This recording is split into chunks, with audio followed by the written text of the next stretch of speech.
నువ్వు రోజు పెట్టే పార్టీలు అది ప్రజల ఆస్తి. ఆ హోటల్ నువ్వు రోజు రెంటులతో అనుభవిస్తా నువ్వు తిరిగే కార్లు కానీ నువ్వు తిరిగే విలాసమైన జీతం కూడా అవన్నీ ప్రజలయ్యే.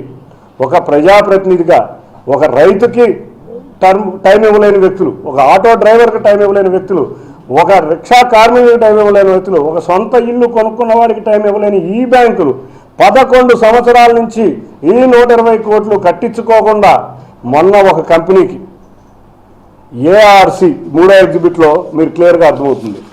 ఒక కంపెనీకి 5వ ఎగ్జిబిట్లో మీకు క్లియర్గా అర్థమవుతుంది. ఈ 5వ ఎగ్జిబిట్లో ఒక కంపెనీకి ఆస్తులు మొత్తం బదిలీ చేశారు. బదిలీ చేయటం అంటే ఏంటి? హోటల్ ఆ కంపెనీ వచ్చి రన్ చేయాలి, నారాయణ రెంట్లో ఆ కంపెనీకి వెళ్ళాలి, లేకపోతే ఈ ప్రజల ఆస్తి ప్రజలకు వెళ్ళాలి, ఆ కంపెనీకి ఇచ్చి హ్యాండ్ ఓవర్ చేశారు. అది కూడా 8వ తారీఖు హ్యాండ్ ఓవర్ చేశారు ఈ మధ్యకాలంలోనే.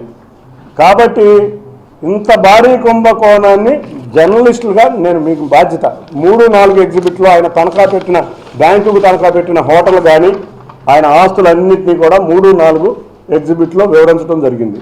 అంటే ఈయన దగ్గర ఉన్న ఇల్లు కానీ ఈయన దగ్గర ఉన్న హోటల్ కానీ వెస్ట్ సైడ్ కానీ ఆటోనగర్లో ఉన్న సైట్ కానీ ఈయనకు నారాయణ వచ్చే రెంట్ ఉన్న బిల్డింగ్ కానీ అన్నీ కూడా 2011లోనే తనఖా పెట్టి బ్యాంకుకు అప్పచెప్పారు. 2016లో ఎన్పిఏ అయిపోయినాయి. 2016 నుంచి కూడా ఈ ఆస్తులన్నీ కూడా బ్యాంకు ప్రజల ఆస్తి. ఈ ప్రజల ఆస్తికి ప్రజలకు సంబంధించిన ఆస్తుల్ని అనుభవిస్తా నువ్వు వేసుకుని తిరుగుతున్న కారుతో సహా ఆ ప్రజలు ఇచ్చిన రెంట్ డబ్బులతో నువ్వు ఉంటున్న ఇల్లు కూడా ప్రజలదే, నువ్వు ఉన్న చిందులు చేసే హోటల్ కూడా ప్రజలదే. కాబట్టి అదే ప్రజాప్రతినిధిగా ఇక్కడ నన్ను భారీ మెజారిటీతో గెలిపించిన ప్రజాప్రతినిధిగా మీ అందరికీ కూడా మీ నేను ఏదో వేగ్గా చెప్పలా, కాగితాలన్నీ మీ చేతికి ఇచ్చాం, మీరే ఇన్వెస్టిగేట్ చేసుకోండి. నేనేది ఫేక్ డాక్యుమెంట్ ఇవ్వను, నా దగ్గర ఆధారాలు ఉంటే ఇస్తా. కాబట్టి నేనేదో ట్విట్టర్లోనో రెట్లేను. కాబట్టి దీని మీద ఈ భారీ భూ స్కామ్ మీద అధికారుల దృష్టికి భారీ బ్యాంక్ స్కామ్ మీద అధికారుల దృష్టికి తీసుకెళ్తాం. దీంట్లో ఒక చిన్న మెతలబు ఉంది. 2019లో 2016-17లో ఎన్పిఏ అయిన అకౌంట్ని బ్యాంక్ అధికారులు ఒత్తిడి చేస్తుంటే ఆ రోజు ప్రభుత్వం అధికారంలోకి మారితే ఈ వ్యక్తి జగన్తో ఎందుకు లాలు చేయాడు కూడా చెప్తున్నాను. ఒకరోజు 2019లో తన సొంత ఇంటికి విజయసాయిరెడ్డిని విందుకు పిలిచారు.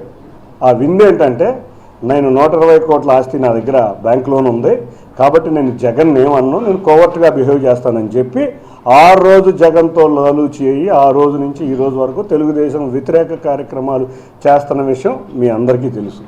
కాబట్టి ఈటి బ్యాంకుల దావాదేని ఒక ప్రజాప్రతినిధిగా 120 కోట్లు ప్రజలకు చెందాల ఆస్తిని మనం చూసాం. ఎక్కడైనా విజయమాల్యా అన్నారు, నీరవ్ మోడీ అన్నారు, విజయవాడలో 5 కోట్లు 10 కోట్లు వ్యాపార సంస్థలు తీసేస్తేనే రకరకాలుగా మాట్లాడుకున్న వ్యక్తులకి 120 కోట్లు తీసుకున్న విజయమాల్యా గురించి మీరు వెలికి తీసి బయటకి తీసుకురావాలని మీ పత్రికా వ్యాప్తంగా మీ అందరికీ తెలియజేసుకుంటున్నాను. నేనేమి ఫేక్ ఇవ్వలేదు, మీ అందరికీ డాక్యుమెంట్స్ ఇచ్చాను కాబట్టి మీరు చేసుకోండి. ఇహ 2వ అధ్యాయం.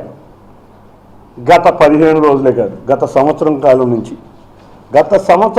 నుంచి ఈ వ్యక్తి రకరకాలుగా నా మీద ఆరోపణలు చేస్తూనే ఉన్నారు. ఇది లెటర్లు